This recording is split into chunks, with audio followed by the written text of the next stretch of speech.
내 할 말 예수의 피밖에 없네.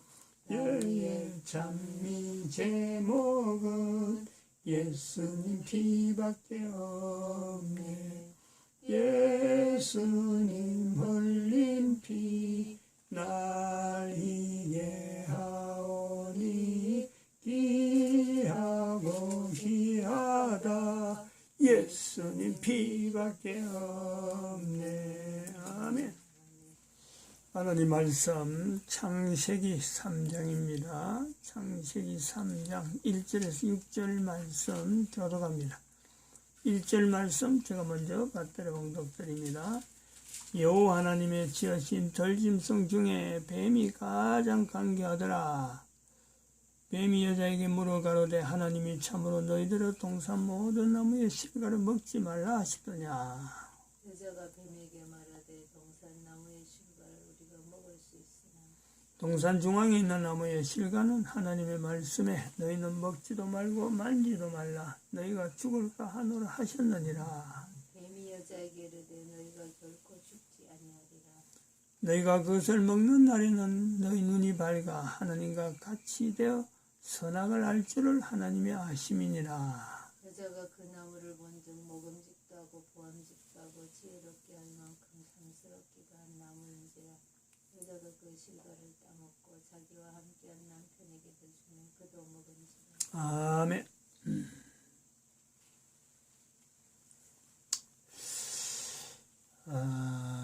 하나님이 만드신 들짐승 중에 뱀이 가장 간교하더라. 가장 간교하더라. 이 가장 간교하더라가 될 수 있는 것은 뱀이 아닙니다. 우리가 그것을 그동안 여러 시간을 걸쳐서 했습니다. 사탄이라는 거죠. 사탄이 가장 간교합니다. 가장. 사탄의 간교함이 어느 정도 간교하느냐.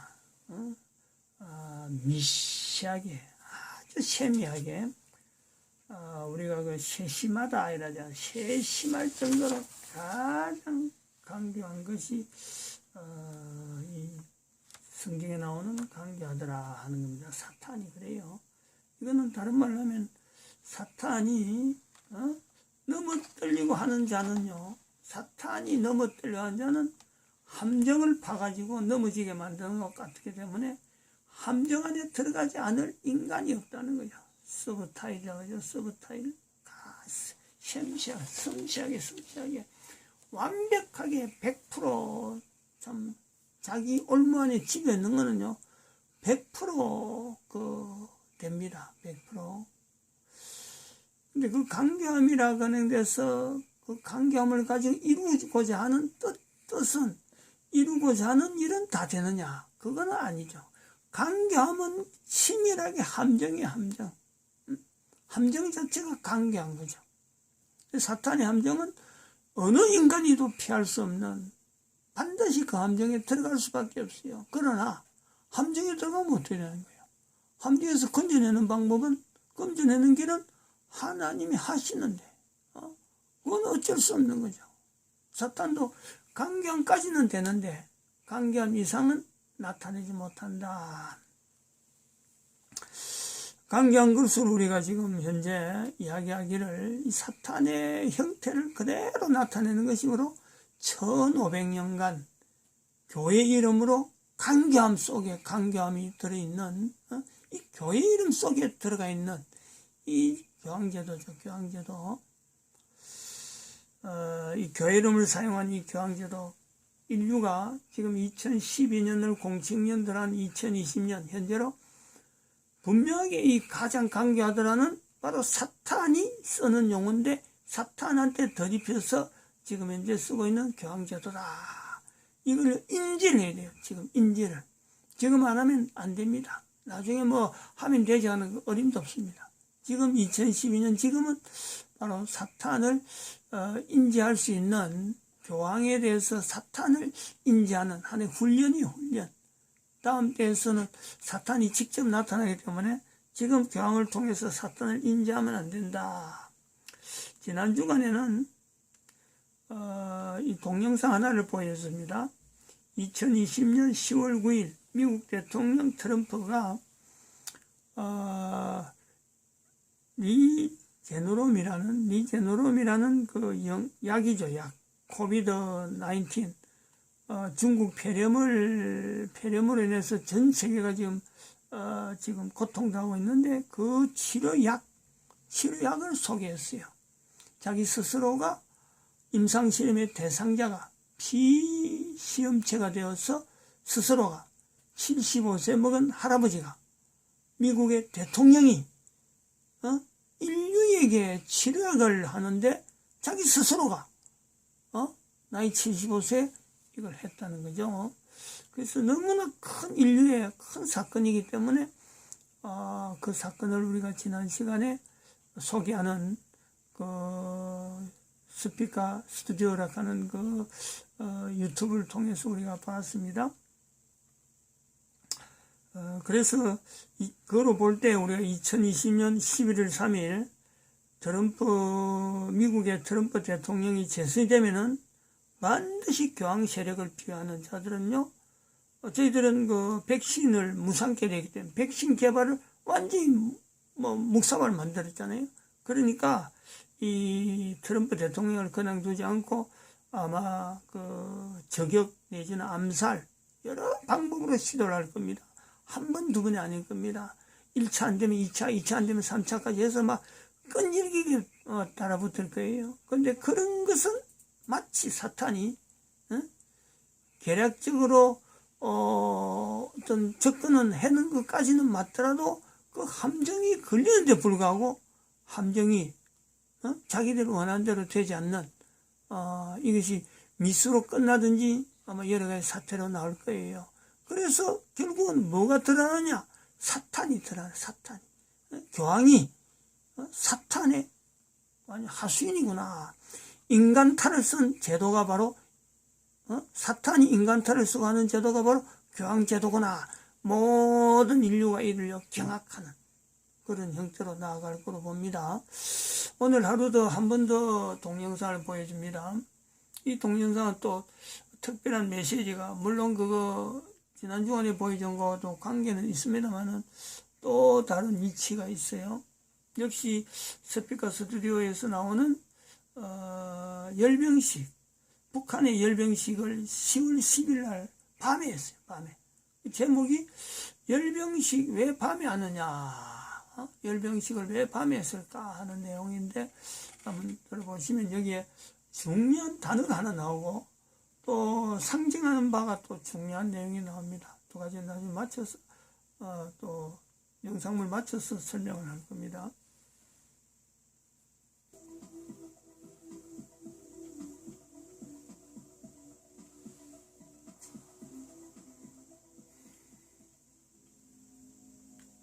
안녕하세요. 스타트디오 클리드 수입니다. 북한이 지난 10일 북한 노동당 창건 75주년을 맞아 열병식을 개최하였습니다. 이번 열병식은 이날 자정 평양에 있는 김일성 광장에서 열렸습니다. 북한이 심야에 열병식을 연 것은 이례적인 것으로 노동당 창건 이후 이번 처음입니다. 주변은 컴컴했고 열병식은 그렇게 평양 시내 야경을 배경으로 진행됐습니다. 먼저 명예 기병 상징 중대와 53개 공포 중대, 22개 기계화 중대 등이 김일성 광장에 차례로 등장했습니다. 이번 열병식에서 전 세계의 눈길을 끈 것은 단연 신형 대륙간 탄도미사일 ICBM과 잠수함 발사 탄도미사일 SLBM이었습니다. 재래식 무기들 또한 전방적으로 개량되었음을 확인할 수 있었습니다. 열병식에는 지난해 북한이 시험 발사를 했던 북한판 이스칸다르 KN-23부터 초대형 방사포, 대구경 조종 방사포가 다양한 차량에 얹혀 등장했습니다. 특히 초대형 방사포는 사연장에서 유견장까지 다양한 방식으로 장착된 모습을 볼 수 있었고, 러시아제 BM-24와 유사한 12연장 240mm 다련장 로켓 M1992도 신형 차량에 탑재되어 공개되었습니다. 이는 북한이 단거리 타격수단으로 스컷 미사일이나 프락7 같은 구형 무기에 더 이상 의존하지 않고 새로운 무기로 대체하고 있다는 것을 보여주었습니다. 무기를 다양한 운반 차량과 발사대에 탑재해 사용할 수 있음을 보여주었죠. 탱크와 자주포 또한 모두 신형 장비들로 공개했습니다. 이날 북한의 탱크를 본 많은 사람들은 북한판 에이브람스 탱크라는 별명을 붙이기도 했습니다. 이날 등장한 신형 전차의 외형만 본다면 미국의 에이브람스 전차를 정말 많이 닮아있기도 했습니다. 이는 기본적으로 중국의 수출용 ZT-4 전차와 비슷한 모습이었지만 그 원형이 되는 중국산 T-98 또는 T-99의 기술을 대거 차용해 개량한 형태로 보였습니다. 포탑의 기포는 125mm로 추정되며 포탑 측면에는 브래들리 장갑차 등에 장착되는 대전차 미사일 발사기도 달려있었습니다. 중국산 ZT-4가 독일산 레오파드 2급 전차로 평가받는 것을 고려한다면 북한도 한국의 K1 전차나 M1 전차와 같은 3세대 전차를 보유했음을 보여주는 것입니다. 이어 등장한 자주포 또한 중국 인민해방군의 155mm PLZ-05와 매우 흡사했습니다.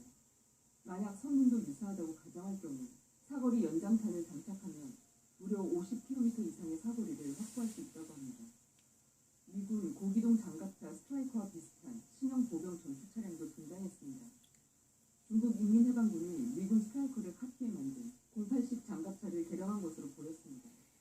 북한군 개인 장비에도 많은 변화가 있었습니다.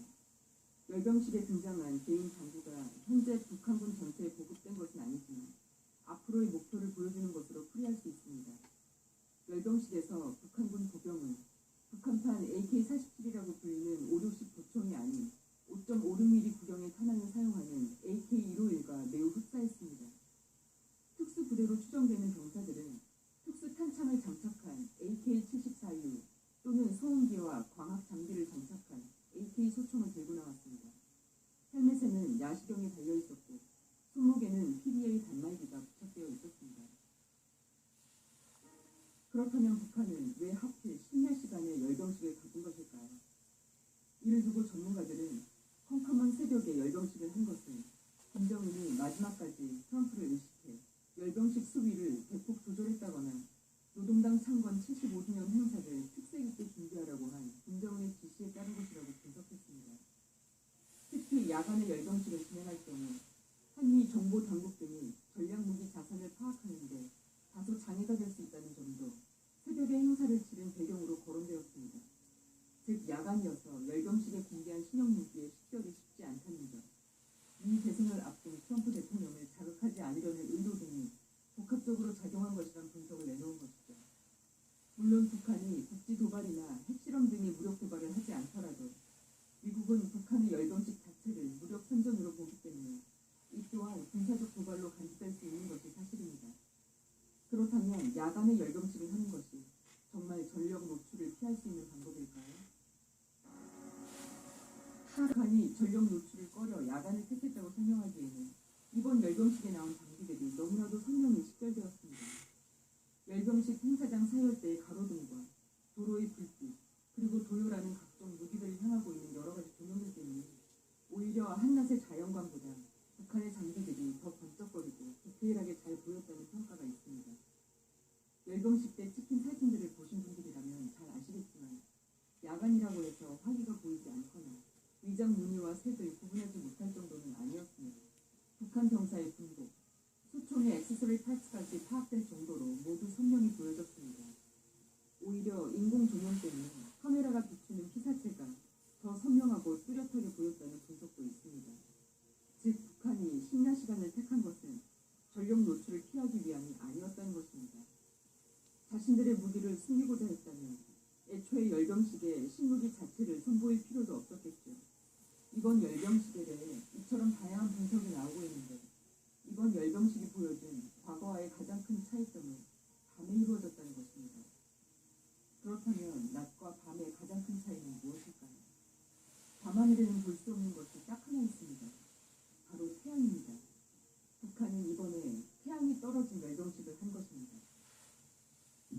고대부터 태양은 국가의 지도자 혹은 훌륭한 통치자를 상징하는 절대적 존재였습니다. 고대 아즈텍 문명에서는 테스카틀리포카라는 태양신을 숭배했습니다. 이집트에서도 태양신이 절대적인 수호신으로 숭배되었습니다. 그리고 태양신의 아들을 호루스라고 칭했으며 호루스가 인간으로 발현된 존재가 고대 이집트의 왕인 파라오였습니다. 태양이었던 것입니다. 남미 지역을 지배했던 잉카인들 역시도 자신들을 태양과 가까운 그들의 자손이라고 여겼습니다. 이렇게 태양과 관련된 왕권과 국가의 성립이 동아시아에서도 유사하게 나타났습니다. 이들은 황제나 임금을 태양으로 여겼습니다. 때문에 태양의 흑점이 관측되거나 일식현상이 생기는 것을 매우 불길한 정도로 여겼습니다. 과거 태양, 북극성 등의 천문 현상을 관측하고 이것을 토대로 점을 쳤던 샤먼 계급은 당시 무속인과 점성술사의 개념을 뛰어넘는 부족의 우두머리였습니다. 우리나라 역시 삼국시대 이후로 태양을 관측했고 변화를 예측하는 전문 관리를 두는 경우가 많았습니다. 고구려의 경우 매해 태양신에게 제사를 지냈을 정도로 태양을 중요한 상징으로 여겼습니다. 이러한 믿음은 조선시대에까지 이어졌으며 조선에서는 우주를 관할하는 존재를 태양으로 여겼기 때문에 천문 관측 활동 또한 국가의 절대 지도자인 왕의 지시하에서만 이루어졌습니다. 현재 경주의 첨성대는 반월성 한쪽 들판에 자리해 있고 모두에게 공개되는 문화재입니다. 하지만 첨성대가 실제로 사용될 당시에 이 구조물은 국가적 극비사항이었다고 합니다.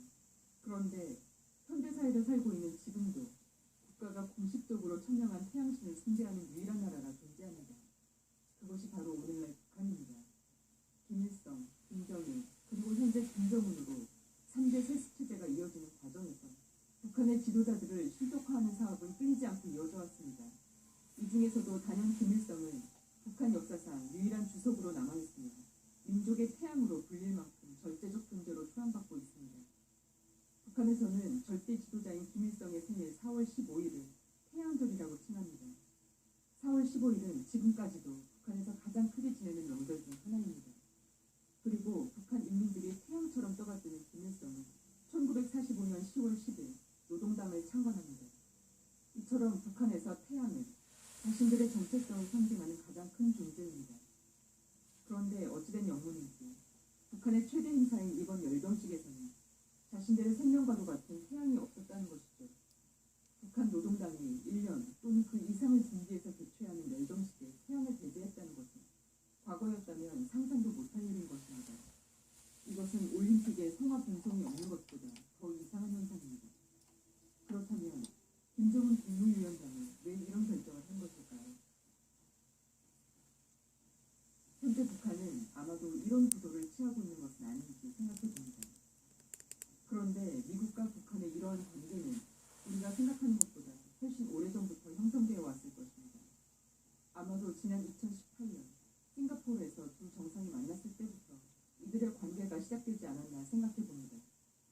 트럼프는 지난 2017년 임기 시작부터 중국 공산당을 와해시키려는 외교 정책을 펼치고 있습니다.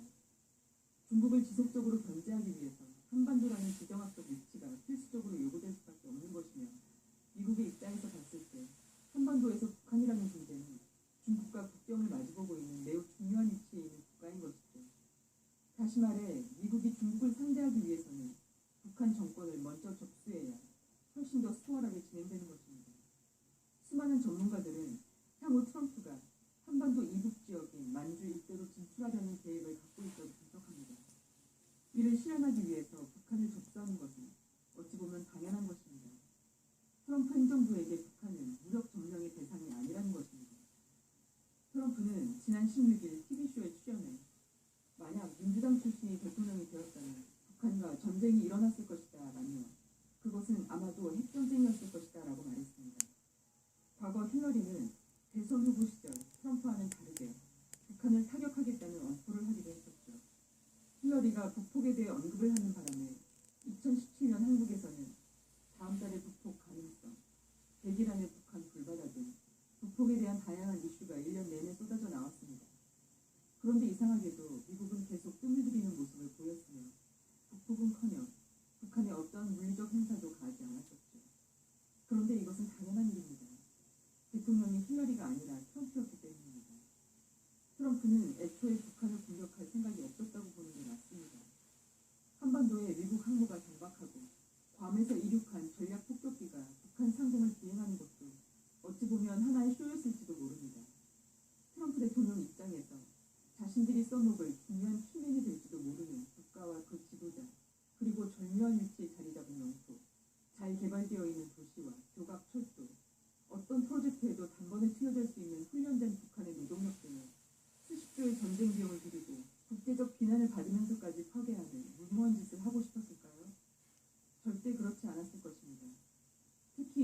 미국이 북한 김정은을 상대로 비핵화를 요구하며 계속해서 설득하고 부슬리고 타이르는 또 하나의 중요한 이유가 있습니다.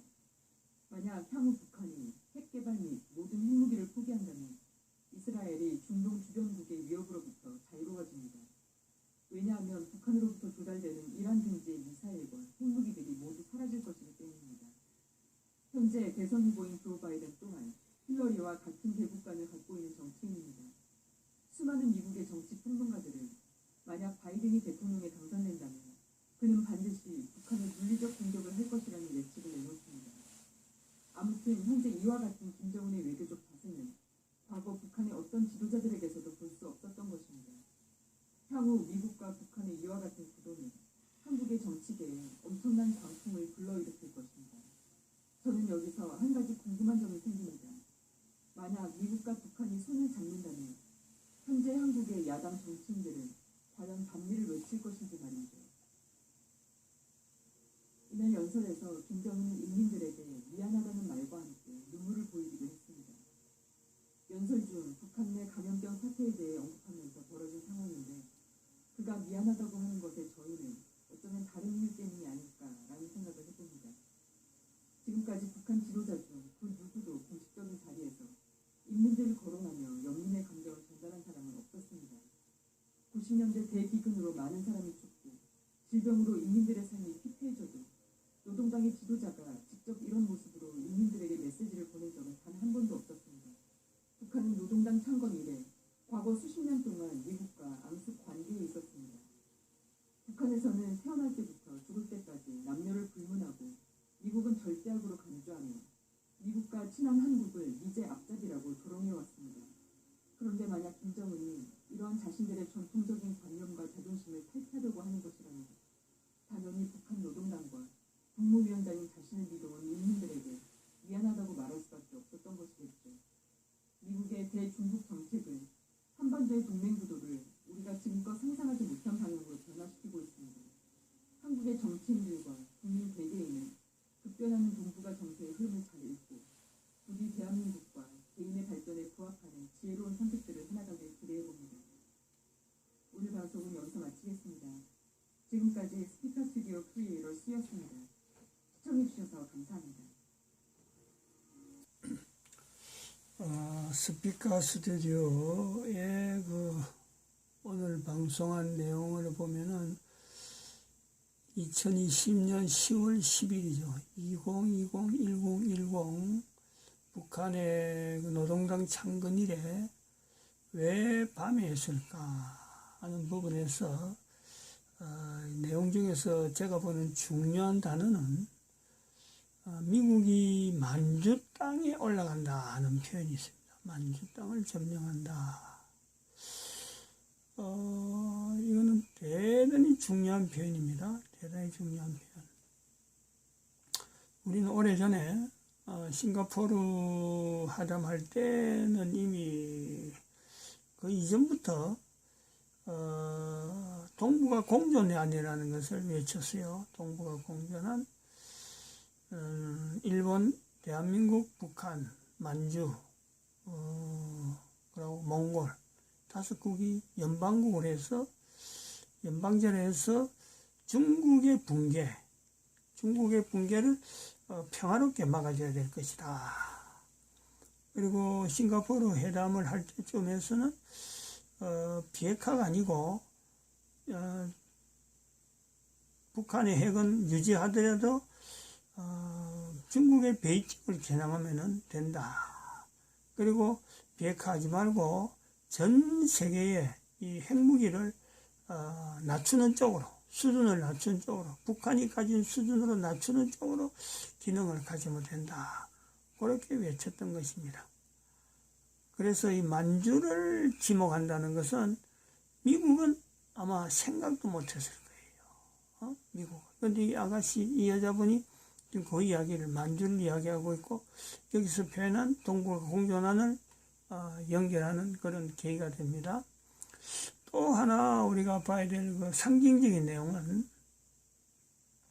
영상물에서는 그 태양 10월 10일에 밤에 하는 것이 태양이 떨어진 열병식이라 하는 것에 강조를 둔 것 같아요.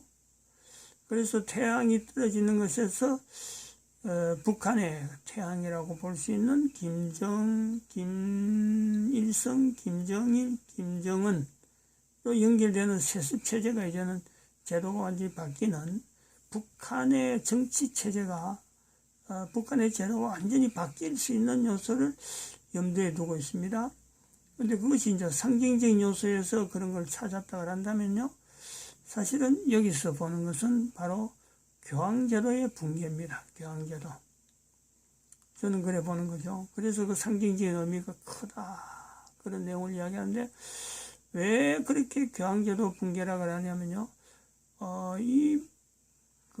태양에 대한 거는 벌써 태양을 신앙으로 하겠다 하는 이 부분은요. 창세기에서도 나오는 오래된 신앙입니다. 특히 대한민국의 이 첨성대 이야기도 나왔습니다는 그까지 넘어오는 과정에서 어느 민족, 어느 족속이 그 당시에 AD 1세기경을 할 수 있는 그 당시에 이 태양을 신으로 하지 않는 나라가 없다 할 정도로 보편적입니다. 특별히 교황이 12월 25일을 태양절, 소위 말하면 바벨론에 있는 그 우상이 되어지는 그 바벨론 그 신앙에서 태양절을, 거기서 하는 태양절을 예수 그리스도의 탄신일을 기념하는 데에 그 날짜를 접목을 시킨 거예요. 이건 의도적이죠. 예수 그리스도를 완전히 어떻게 보면 의도적으로 구세주로서 부각시키려는 게 아니고 하나의 자기가 쓰고자 하는 우상, 자기가 하는 태양절 쪽으로 자기는 우상으로 하려고 하는 그 요소가 있는데 거기에서 예수 그리스도 이름을 빌리는 겁니다. 완전히 자기 목적으로 쓰는 거죠. 예수 이름에 대한 내용을. 그런데 그것이 나중에 사탄의 계략은 분명히 강조했는데 하나님의 섭리 가운데 이 성탄절이 예수 이름을 다시 찾아주는 그런 계기로 만드는 거예요. 그 원뜻은 원래적으로는 이게 태양절이다. 태양절에 시작된 것이 바로 우리가 알고 있는 성탄절입니다. 그러므로 요 연결을 하고서 볼 때는 북한의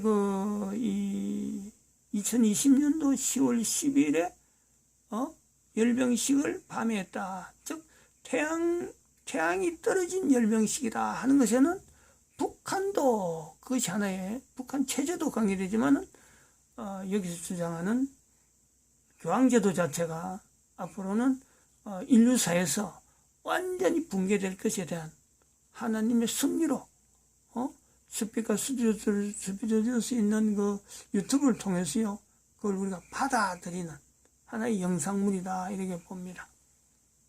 마치겠습니다.